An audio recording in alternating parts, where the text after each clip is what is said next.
The Amazing Spider-Man. Two great new Spider-Man thrillers, two great new supervillains. Featuring the Vulture, and Spider-Man is trapped by the terrible Tinkerer.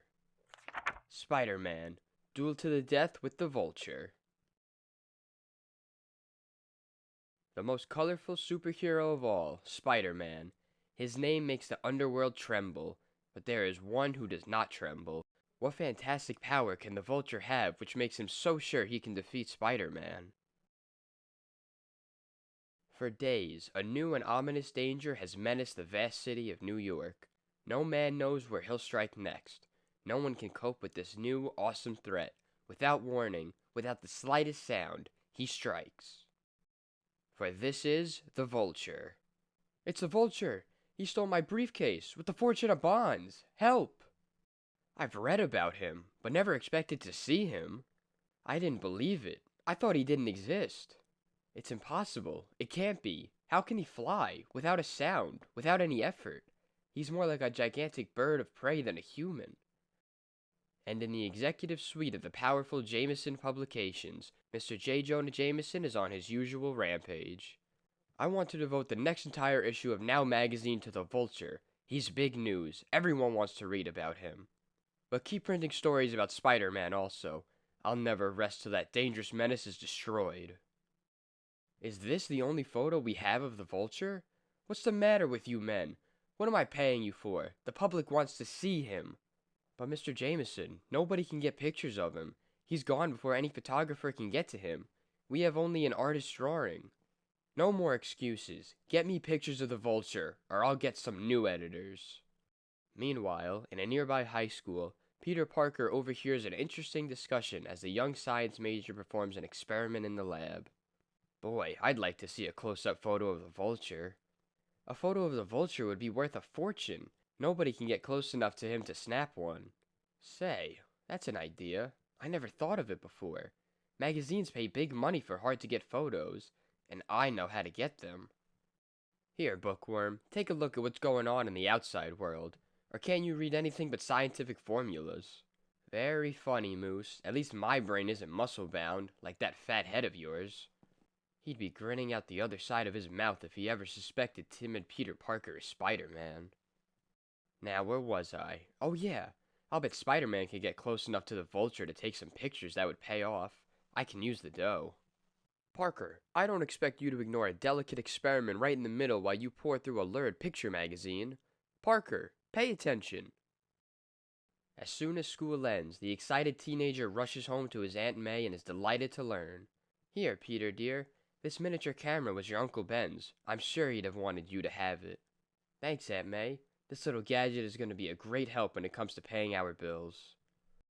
And then, in the privacy of his room, Peter Parker changes into the most dramatic costume figure of all, that of Spider-Man. I'll figure out a way to attach the camera to my costume and then test it out. Meanwhile, in a carefully prepared hideout on the outskirts of the city. Well, well, so the Park Avenue Jewelry Exchange is moving $1 million worth of diamonds to their new offices across town, eh? It shouldn't be hard for the Vulture to get his hands on those gems. They'll probably be expecting me to try something, but I'll get those gems in a way that no one would ever suspect. Even Spider-Man wouldn't have a chance of stopping me. After making certain he is not observed, the Vulture darts from his hiding place atop an abandoned silo in Staten Island, just a few seconds from the heart of Manhattan. Now for the first part of my ingenious plan. Seconds later, atop an apartment house where he had been checking his camera, Spider-Man's amazing spider senses pick up a strange sensation. Something coming through the air, but making no sound. Can't be a plane.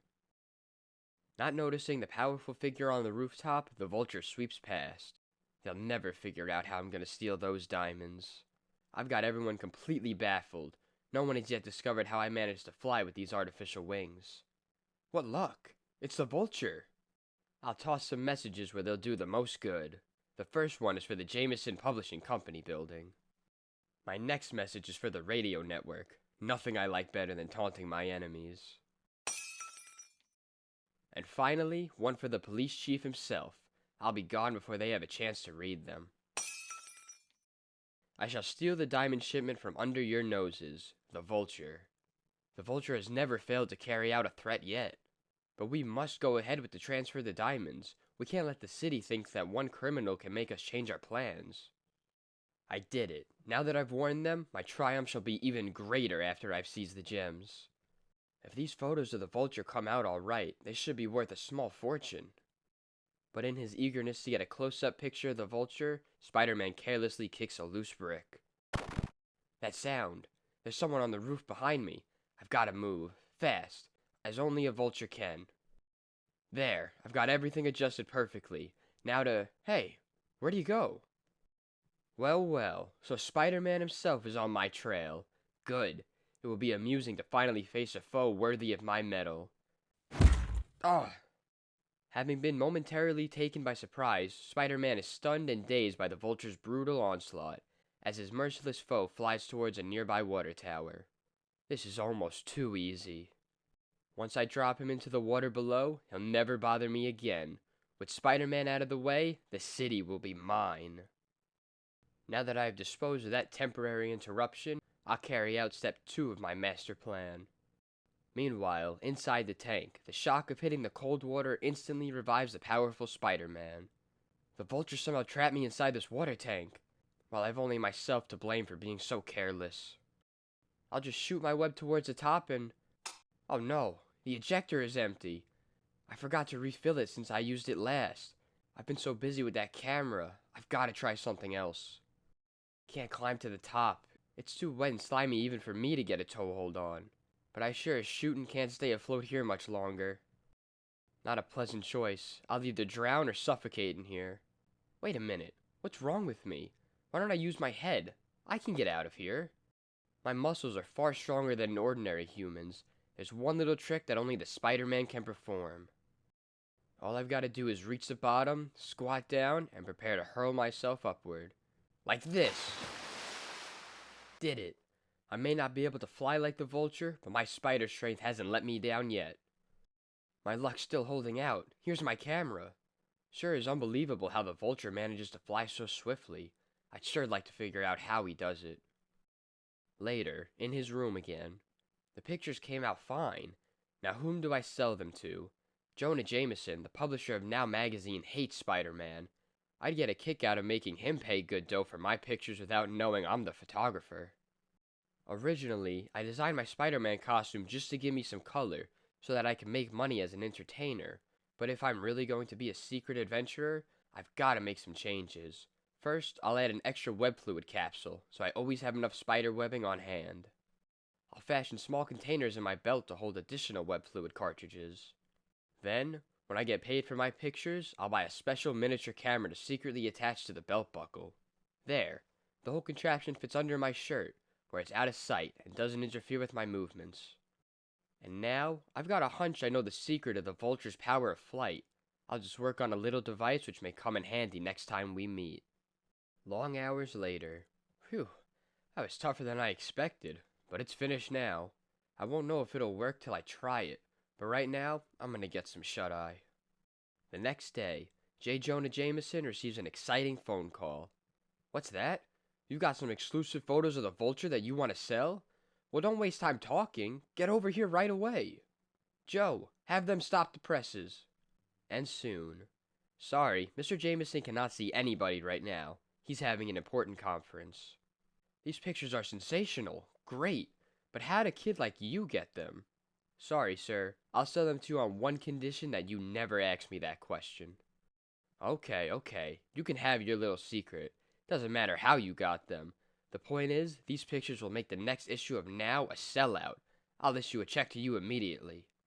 And remember, Mr. Jameson, I don't want my name used. You can merely give credit to a Now magazine staff photographer. Sure, my boy, sure. And if you get any more great pictures, remember to give me first crack at them. We're always in the market for sensational photos. In fact, if you can ever get a picture of that public menace Spider-Man... Brother, wouldn't you be surprised if you knew? The next day, as school lets out. Come on, Peter. We're all going to watch them move the diamonds from the Park Avenue Jewelry Exchange. We're hoping to get a glimpse of the Vulture. You don't really think the Vulture would dare try anything with all that police there, do you? Don't be scared, Bookworm. We'll protect you. Gosh, the whole area is cordoned off. And look, TV cameras, newspapermen, police. It's like a carnival. The Vulture will be nuts to try anything with a crowd like this around. This is one time he won't make good his boast. It is hard to see how the Vulture could have a chance at the jewels under these conditions. There are police on every roof, and an armed helicopter flying overhead. I'd better make myself scarce. If I have to change to Spider-Man, I won't be able to do it in the middle of this mob. Look, gang, little Petey is chickening out. Guess the excitement is too much for his delicate little self. Minutes later, the valuable jewelry shipment starts its cross-town convoy, accompanied by patrol cars and the police whirlybird following above. I wish the Vulture would make a try for those diamonds, Chuck. We'd nab him for sure. Yeah, but he won't show. He's too smart for that. It's all clear. Start bringing the jewels out. Not a sign of the Vulture. He knows he wouldn't have a chance. The sky's clear except for our own chopper up there. Looks like the whole thing was a false alarm. But stay alert anyhow. With a character like the Vulture, you never know what's gonna happen next.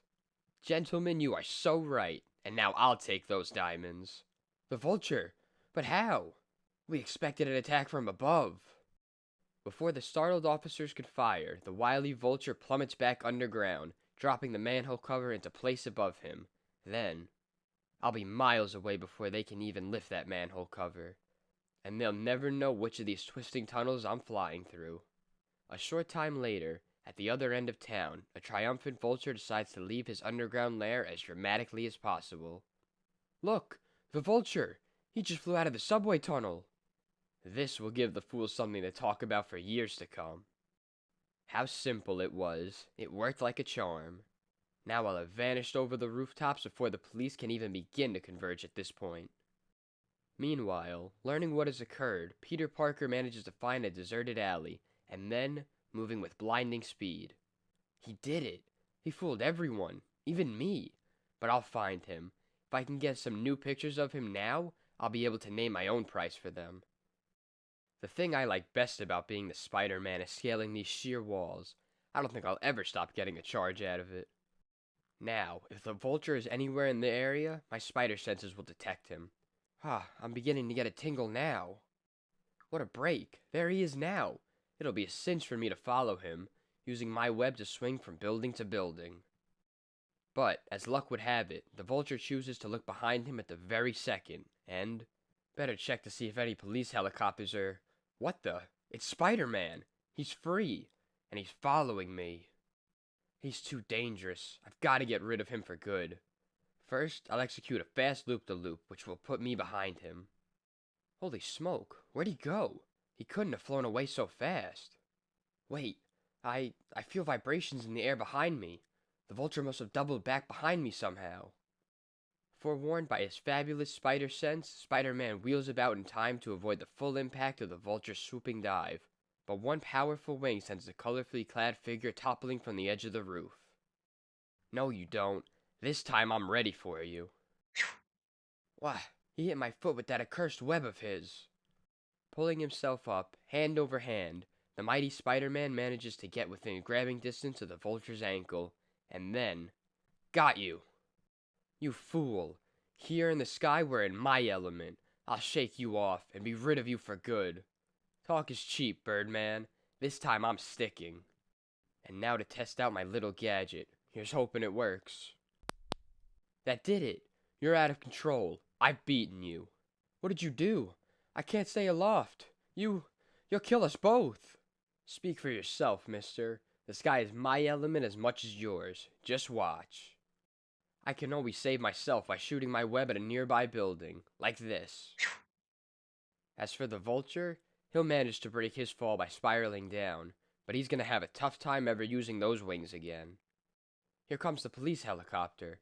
They must have sighted us when we were battling.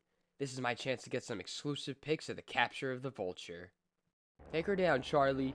We were right. It is the Vulture. Can't get up. Wind knocked out of me.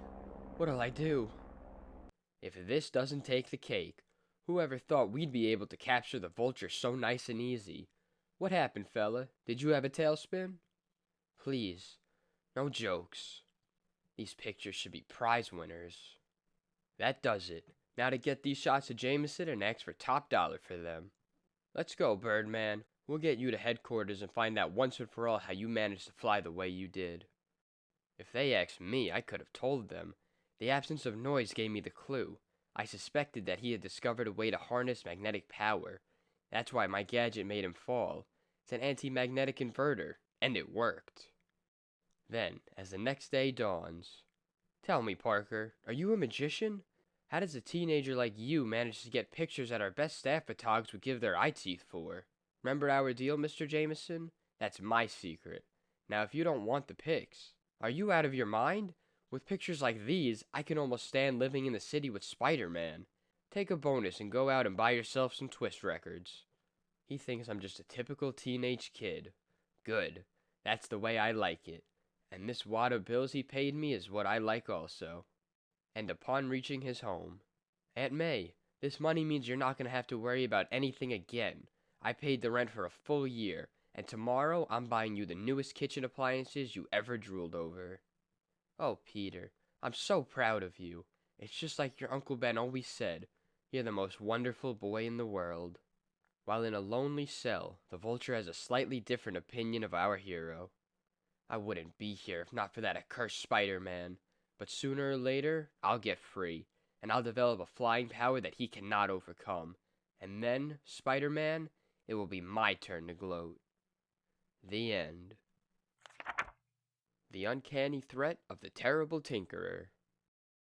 He looks so harmless, and yet the Tinkerer is one of the greatest menaces I've ever faced. Everybody loves a bargain, but sometimes it can be dangerous to accept a bargain which is too good to be true, especially if the bargain is being offered by someone like the Tinkerer, who... But wait, let's see how it all began, and how it took Spider-Man to finish it. A story has to start somewhere, so let's begin ours in the science lab of Midtown High, where we find Peter Parker hard at work while... Gosh, I thought class would never end today. I couldn't bear looking at one more test tube or Bunsen burner. Quiet, you'll break Peter's heart. He can't bear to be parted from them. There's the boy I was telling you about, Doctor. He's Peter Parker, our top science student. Peter, Professor Cobwell has asked me to recommend a student who could help him with some research over the weekend, and I was wondering... Gosh, a chance to work with the most famous electronics expert in town? I'd be delighted, sir. Thank you, my boy. I have some urgent experiments to perform, and will appreciate your assistance. Here is my address, son. On your way over tomorrow, please stop at the radio repair shop and pick up a small radio for me. I had some new tubes put in it. Sure, I'll be glad to, Dr. Cobwell. Minutes later, when the students are alone again. Well, well, so the teacher's pet is going to help the nice little doctor with some experiments this weekend, eh? While us other dumbheads waste time having dates and living it up. Knock it off, Flash. You're darn right I jump at the chance to work with a brilliant man like Dr. Cobwell. As for you being a dumbhead, it's nothing to be ashamed of. You were just born that way. Then, before the angry Flash Thompson can think of a suitable retort, Peter Parker is gone, and the next day, at home. I'd better take my Spider-Man outfit. Never know when I'll need it. Besides, I feel almost undressed without it. Here's the place the doc wanted me to pick up his radio. The Tinkerer Repair Shop. Sure is an offbeat name. Wonder what kind of kooky character runs it. Inside the shop. I'm the Tinkerer. What can I do for you, my boy? I'm here to pick up a radio for Dr. Cobwell. Oh yes, Dr. Cobwell. Just a minute, I'll get it. Boy, I sure called it right. He looks like a character straight out of Grimm's fairy tales. Then, suddenly... Strange. My spider sense picks up odd electric impulses. Must be coming from his testing equipment. I've got to stop getting so suspicious all the time. The Tinkerer looks about as dangerous as a second-hand cream puff. Meanwhile, in a soundproof basement workroom, directly under the shop. Dr. Cobwell is ready for his radio. It is one of special jobs. Good, I have just finished it. He may have it now. I have inserted our special device. He will never suspect that this is now much more than a simple radio. So far, none of our special customers suspects what we have done to their radios while we were supposed to be repairing them. Naturally, our plan must be completely secret until we are ready to strike. And then, after the long climb upstairs again, you mean you only charge a dime to fix radios? But, tut-tut, my boy, I like to give bargains. They bring me in lots of customers. Finally, at Dr. Cobwell's lab. Yes, I heard the Tinkerer's prices were ridiculously cheap. That's why I took my radio to him. But enough of that. Here's the experiment I want you to work on for me. I still don't get it. The Tinkerer must be losing money on every customer, and he didn't look like a nut to me. So what's his angle? Nobody gives anything for nothing. This is batty. I've got to forget the Tinkerer and concentrate on what I'm doing. But something about him keeps sticking in my craw. Wait, I know. Those electric impulses which I sensed in his shop. Now I sense them here. The part of me which is Spider-Man is reacting suspiciously to them. I've got to check this out. But where can the impulses be coming from? The radio is shut off, and Dr. Cobwell doesn't have any other electrical gadgets operating now. He's putting on his coat. This is my chance. As soon as he leaves. I have to lecture at the Institute now, Peter. I'll be back in a few hours. He's gone. Now to see what this is all about. Hey, no ordinary radio had gadgets like that inside of it. There's where the impulses are coming from, even with the set off. That does it. Now I'm through kidding around. Now Spider-Man is going to take another look-see at the Tinkerer's shop. The place is closed for the day. Well, that won't stop me. I'm getting those same strange impulses again. They're coming from below. Wow, no innocent little repair shop ever had a basement workroom like that before. It's more like a concrete reinforced dungeon. Lucky the door's open. Guess they're not expecting visitors. And inside the isolated workroom. You have done your work well, Tinkerer. We are almost ready to strike. Yes, our electronic spy devices, hidden in radios belonging to important Earthlings, have enabled us to learn much about their strengths and weaknesses before we attack this unsuspecting planet. Quiet! I am processing the latest pictures relayed back to us by our pinpoint TV spy device which you planted in the radio of a military leader. How clearly we can hear and see. My devices never fail. Silence! I must remember what they say. I summoned you, Colonel, to discuss our plans for the defense of our eastern seaboard in case of a surprise attack by any hostile force. So that's what it's all about. They're enemy aliens from another planet, using some sort of eerie spy devices which they place in our radios in order to learn our military and scientific secrets. A spy! My spider instinct warns me. Someone is behind me. Whew, not a second too soon. Now no place to go but inside. A costumed earth creature. Seize him! I'm not gonna be that easy, buddy boy. See what I mean? Look, he can climb sheer walls. He is no ordinary Earthling. He is Spider-Man. Get him! If he escapes with knowledge of our plans, we are lost. Ha! The inverter mechanism thrown at him loosened his grip on the ceiling. He's falling. Now we have him. Render him helpless. We can overwhelm him by sheer weight of numbers. I've got news for you. It's been tried before. His strength is greater than we suspected. He shook us all off. A weapon. We need a weapon. We have a weapon. The Tinkerer is never unprepared. This will stop Spider-Man. Ah! It would have killed any normal human, but it merely stunned him. Quickly, put him into the specimen cage before he comes to. There. Nothing that lives can break out of that resisto glass enclosure. Now, our final problem is to find a suitable way to dispose of the meddler. He is the only mortal on Earth who even suspects our presence here, the only one who knows our master plan.